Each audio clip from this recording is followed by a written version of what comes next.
Bismillahirrahmanirrahim. Assalamualaikum warahmatullahi wabarakatuh. Hidup itu bergantunglah kepada Allah, jangan pernah bergantung kepada selain Allah. Nabi sudah mengatakan jika mereka bergantung kepada manusia, siap-siap akan ada kekecewaan. Kalau mereka bergantung kepada Allah, insya Allah akan senang dan bahagia dunia sampai akhirat, insya. Coba kita lihat kehidupan itu kalau sandar sama manusia, ya Allah senang kagak melarat. Ya, buat laki-laki banyakin sholat duhanya, yang istri dorong doa dari suaminya apa? Tahajud sama sholat duha. Kalau kita udah bergantung kepada Allah, insya Allah bahagia Pak, bahagia ibu. Rezeki mah sedikit banyak alhamdulillah. Tuh lihat, kalau kita kan sekarang banyak kurang apa banyak lebihnya, sampai mati juga kurang. Betul apa enggak? Betul apa enggak? Udah dandan cakep, Allah kasih lengkap, mata, hidung, bibir, jidat, mau lebar mau deket, kuping mau caplang mau kecil mau lebar terserah, Allah udah kasih pas buat kita. Betul nggak? Coba lihat, bapak sama ibu tiap hari ngaca nggak? Ngaca nggak? Cocok nggak? Ibu ngaca, bapak ngaca, nama yang dikasih buat kita dari orang tua pas nggak sama muka kita? Pas nggak? Ayo jawab, ngepas nggak? Coba kalau saya diganti nama Asep, ngepas nggak? Tuh, sekarang kalau bapak yang nama Asep, hidung begini, mata begini, panggilannya Rifki, nyocok nggak? Allah udah ngasih kita tuh nyocok, gak bakal kurang, demi Allah gak bakal kurang. Kadang manusia itu sudah dikasih, syukur dong sama Allah. Kenapa? Ini loh hadiah dari Allah, bentuknya seperti ini nih. Ya, bentuknya udah seperti ini. Sekarang enggak, hidung lah dimancung-mancungin, dagu lah dipanjang-panjangin, mata lah disambung-sambung, betul? Rahang lah dibedel. Tahu rahang? Nih. Dandan boleh, ngerapihin, ngerawat boleh, mau laki mau perempuan rawat wajahnya nggak apa-apa, tapi jangan dirubah dong. Berarti itu kan sudah menyalakan kodrat dari Allah. Udah begitu, udah cari gimana nyocoknya. Paham ya? Yang perempuan rambut dipanjang-panjangin, disambung-sambung, begitu dijambak copot, bagaimana, kan repot. Ya udah, syukur aja, udah alhamdulillah. Kalau semua kita bergantung kepada Allah, senang bukan main.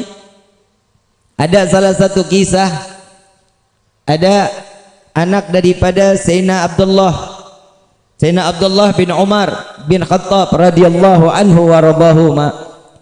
Beliau ini yang bernama Salim. Sayyidina Umar punya anak Abdullah punya anak namanya Salim radhiyallahu anhuma. Salim ini orangnya taat ibadah kepada Allah, ngikutin jejak kakeknya Sayyidina Umar bin Khattab radhiyallahu anhu wa radhahu. Tatkala beliau ada di dalam Ka'bah lagi salat minta sama Allah, lagi munajat dzikir kepada Allah, khalifah beserta rombongan datang. Begitu khalifah dengan rombongan di saat itu datang, masuk ke dalam Ka'bah, kebayang Pak Bu, sholat di dalam Ka'bah, doanya ijabah langsung. Bukan di pinggiran Ka'bah, bukan di dalam masjid Mekah Al-Mukarramah, bukan, tapi masuk ke dalam Ka'bah, doa di hadapan Allah. Tiba-tiba khalifah saat itu duduk, sampingnya dia ibadah, dia sholat, dia minta, dia munajat, ditungguin. Salim tunggu selesai.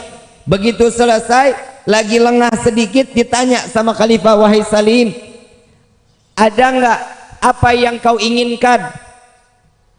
Disuruh ditagih sama pemimpin saat itu, khalifah pemimpin saat itu. Kalau kita bilang mah kuwu, kita bilang mah presiden lah ya. Itu seorang khalifah ditanya mau apa, ada hajat apa, bilang kepadaku, katanya. Jawaban Salim, apa jawabannya? Engkau nggak malu wahai khalifah menanyakan kepadaku apa hajatku, sedangkan aku sedang di dalam rumah yang setiap kali apa yang aku minta diberikan oleh Allah. Ketampar nggak tuh khalifah? Ketampar bukan main.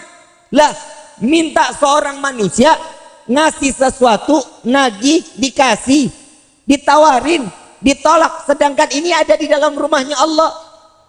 Khalifah sadar, oh memang nggak pantas karena saya ngasihnya ada di dalam Ka'bah. Ya udah, tunggu Salim sampai keluar Ka'bah. Begitu Salim keluar Ka'bah, dikejar sama khalifah. Wahai Salim, minta kepada kami, apa hajatmu? Minta kepadaku, katanya. Ditanya lagi Mas Salim, ini urusan dunia, urusan akhirat. Urusan dunia dong, kalau akhirat mah saya nggak mungkin, katanya. Oh urusan dunia, maaf, urusan dunia aku minta kepada yang memiliki dunia, aku nggak pernah minta urusan dunia kepada yang pemilik dunia. Apalagi aku meminta kepadamu, makhluk hamba yang tidak memiliki dunia. Simak baik-baik pertanyaan ini. Paham ya? Kalau dia Salim tidak pernah meminta kepada Allah urusan dunia, bagaimana seorang Salim meminta urusan dunia kepada hamba yang bukan memiliki dunia? Dari kisah ini ambil kesimpulan, Salim tidak pernah meminta selain kepada Allah. Yang pantas untuk memberikan pertolongan hanya, maka setiap manusia jika bersandar kepada Allah, jaminan di dalam kehidupannya dunia wal Rabbana atina fid dunya hasanah wa fil akhirati wa qina adzab. Tuh Nabi juga udah ngajarin doanya. Semua kan tergantung bagaimana kita. Coba model kayak kita, Pak Kuwu datang mau hajat apa, dana desa udah turun belum? Soklah bagi dua. Salim mah kagak. Coba urusan dunia dia nggak pernah minta sama Allah. Coba kalau kita urusan dunia minta akhirat, pernah kita minta sama Allah? Woi, pernah minta urusan akhirat sama Allah? Kapan? Kalau lagi sakit. Betul? Padahal Allah udah kasih tanda lewat Nabi Muhammad SAW. Setiap manusia jika bergantung kepada Allah, kematiannya pun aman. Kenapa? Udah dikasih tanda-tanda sama Allah lewat Nabi Muhammad. Gigi copot, tanda mati. Oi, yang ngompong. Gigi copot, tanda mati. Yang kedua, kulit ditarik, lama baliknya. Apa namanya tuh? Keriput. Keot. Kempot, iyalah begitu. Itu tanda mati. Mulut nggak ada rasa, pahit. Bukan corona, bukan. Tanda mati. Pernah mulut pahit? Pernah ngerasain nggak enak mulutnya? Tanda mati. Hahaha. Orang dikawarin dikasih tahu tanda mati di sini mah pada senang, orang Garajati mah emang ahli sorga. Tapi bohong.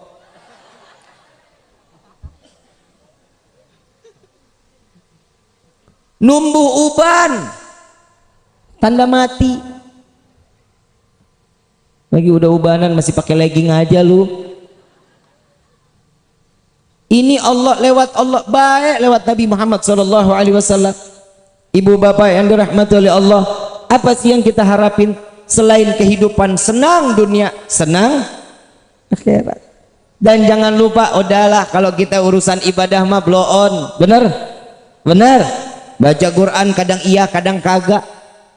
Kalau lagi iya itu juga Ramadan juga minggu pertama, betul nggak? Satu juz nggak kelar satu minggu, bener? Tuh dia. Tapi tolong diusahakan kita setiap hari lebih sering megang handphone apa megang Quran. Nggak usah dijawab, dalam hati aja, padahal mah malu kalau dijawab, betul nggak? Sering baca WhatsApp apa sering baca Quran?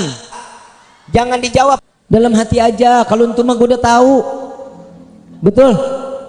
Yang nyelamatin kita WhatsApp apa Quran? Kenapa yang dibaca WhatsApp? Ini dunia udah mulai terbalik. Ibu bapak yang dirahmati oleh Allah, tolong sisain satu waktu aja. Satu waktu sebentar, nggak sampai 1 jam juga nggak apa-apa. Ambil Quran, baca Quran. Bib, saya sibuk, nggak bisa sama sekali. Kalau udah kepepet banget, emang udah nggak sibuk, udah sibuk bukan main, nggak ada waktu sama sekali. Minimal, auzubillahi minasyaitonirrajim, bismillahirrahmanirrahim, alif lam mim, sadaqallahul azim. Gak apa-apa. Yang penting tahu bahwa kita ini seorang hamba, tugasnya cuma ibadah. Kita baca Quran tinggal baca, nggak harus ngafal kayak para sahabat Nabi Muhammad SAW. Ini nih masalah di dalam hidup kita, makanya rumah tangga kita tuh ancur-ancuran, rezeki kita kadang datang kadang kagak. Kenapa? Karena kita sudah lupa sama Allah, seakan-akan kita nggak butuh sandaran lagi kepada Allah. Ibu bapak yang dirahmati oleh Allah, 1 tambah 1 tetap hasilnya 2. Betul? Gak bakal pernah menjadi 3, 4, 5, 6, 10. Gak akan. Tetap 1 tambah 1 hasilnya 2. Sama. Rezeki banyak dikit semua dari Allah. Gak akan. Kita kalau udah dikasih segini, alhamdulillah, syukur aja sudah. Sandarkan diri kepada Allah, syukur kepada Allah. Disitulah titel seseorang akan dititipkan iman dan dijaga oleh Allah sampai matinya. Amin ya rabbal. Salah kalau kita punya sandaran mah ke orang lain, sandar kepada manusia lain, ya naudzubillah min dzalik. Bu, Pak, ada satu kisah. Nih kita masalah rezeki saya bicara, boleh? Boleh ya? Nabi Sulaiman ngelihat semut. Tahu semut? Semut lagi gendong gandum, lagi gendong, lagi jalan ke pinggir sungai. Ini semut dilihatin sama Nabi Sulaiman. Ada katak, kodok, apa? Bangkong. Iyalah itu ya. Padahal kodok, bangkong mas sarua ya. Ya begitu modelnya. Ini semut masuk ke dalam mulut kodok. Gak lama setelah dimakan, semut ini masuk ke dalam mulut kodok, kodok nyemplung ke dalam sungai. Enggak lama keluar lagi.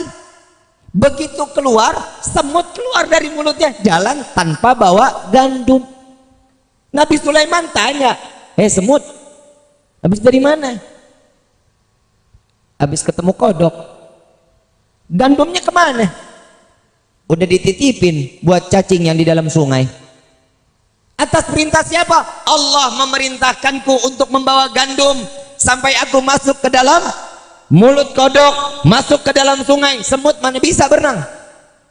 Cara Allah, itulah wasilahnya Allah memberikan rezeki kita lewat siapa aja, dan itu targetnya betul sampai kemana target yang dituju oleh Allah. Amin ya insya. Tuh cacing, binatang yang ada di dalam sungai persis rezekinya dengan aturan Allah. Betul apa enggak? Masa kita kalah sih sama semut?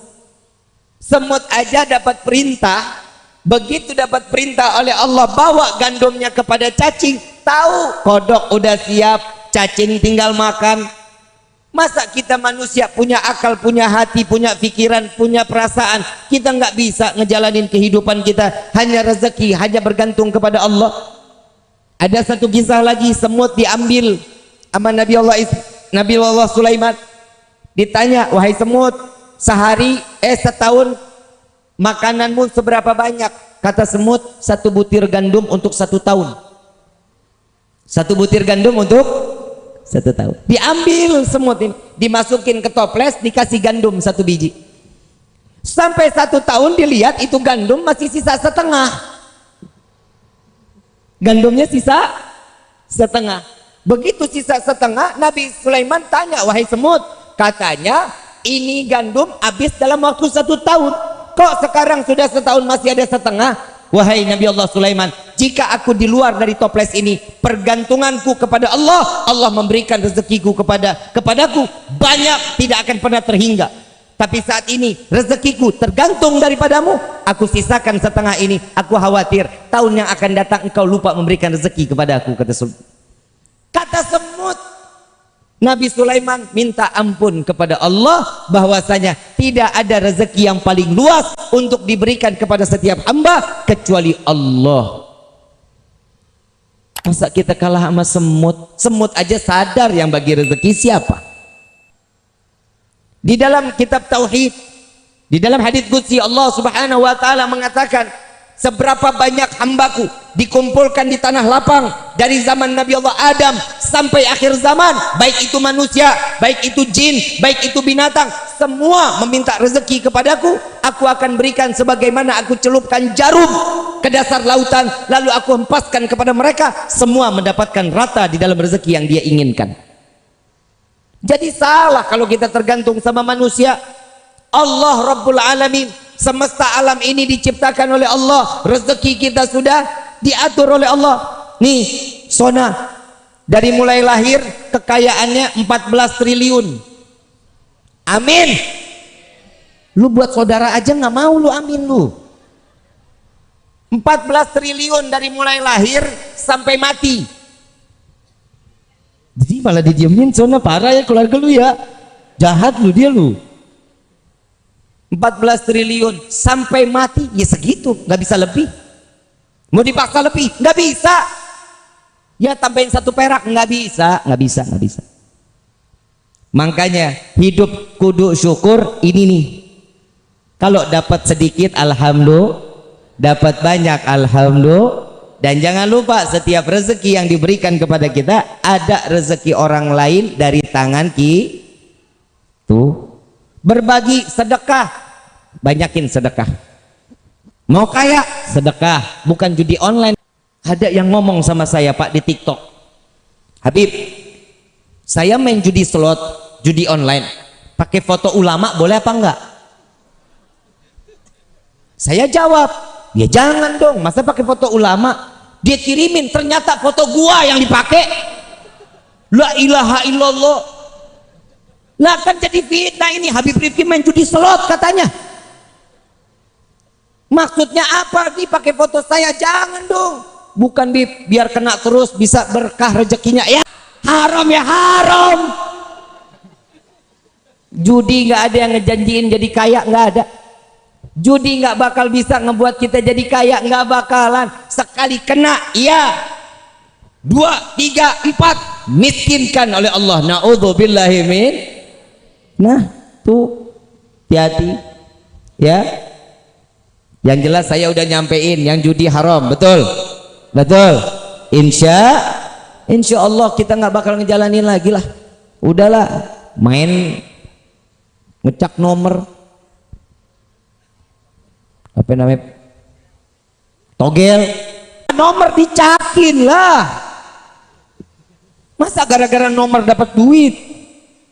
Tuh hati-hati ya, jangan. Udah rezeki pasrahin sama Allah. Mau kaya udah ada jalannya. Sholat duha 2, 4, 6, 8, 10, 12 tuh jalanin. Selesai lihat doanya, ya Allah jika ada rezeki yang kami yang dari atas turunkan, yang jauh, yang di bawah tanah keluarkan. Ini loh minta, kita paksa Allah untuk memberikan rezeki buat kita. Bib, saya sudah baca Waqiah, udah. Saya sholat duha, udah. Baca surat Ibrahim. Begitu baca surat Ibrahim, minta munajat kepada Allah biar dikasih keberkahan dalam rezeki. Setelah itu baca apa? Nggak datang juga rezeki. Baca surat Hajj, minta sama Allah biar diberkahin lagi rezeki kita untuk bisa menjalankan ibadah umrah dan haji. Amin. Masih enggak juga, baca surat Tanah. Lah emang gue salah? Baca surat Tanah juga, rezeki pasti bakal datang. Lah itu kan wasilah, betul, wasilahnya. Tapi yang pertama ikhtiar. Tawakal kita boleh. Tahu nggak sih Bu, Pak, ikhtiar ini kan kita wajib, betul. Selain kita hanya kepada Allah, ikhtiar itu diperlukan di dalam hidup kita. Contoh, bapak ibu punya motor, ya, motornya nggak dikunci, kuncinya ditempel, paham ya? kuncinya ditempel, ditinggal, udah saya tawakal kepada Allah. Itu namanya tolol. Begitu keluar hilang. Emang Allah tugasnya jagain motor lu lah. Ikhtiar taruh motor depan rumah, kunci setang, pasang gembok, kalau hilang ya takdir. Kenapa? Itulah gunanya ikhtiar. Semua tawakal lagi kepada Allah. Sama nih, hati-hati ya Bu Pak, nih kadang kita suka kafir tanpa sepengetahuan. Bapak ibu pernah sakit, cuman gara minum obat, obat disanjung-sanjung luar biasa. Kemarin nih, lu tahu nggak, kepala gue sakit banget sampai pengen pecah, hanya minum obat ini, wah sehat gua. Nah tuh kafir tuh. Hati-hati. Yang ngasih penyakit siapa? Yang nyembuhin siapa? Jangan lupa baca alhamdulillah. Saya kemarin sakit kepala, begitu saya minum obat ini, alhamdulillah sembuh. Bawa tetap nama Allah. Gak ada obat nyembuhin kita, itu wasilah. Paham ya? Jangan semua udah nih berkat ini berkat, nggak ada begitu. Semua Allah yang punya aturan. Allah yang kasih penyakit, Allah yang angkat penyakit kita. Kalau Allah kasih penyakit buat kita, sabar. Kenapa? Karena di situ Allah pengen nguras dosa kita. Amin. Tuh kan disuruh lagi. Ibu bapak yang dirahmati oleh Allah, kalau sudah sandaran kita kepada Allah, yakin kita kepada Allah, maka pertolongan Allah akan tetap datang kepada kita, insya Allah.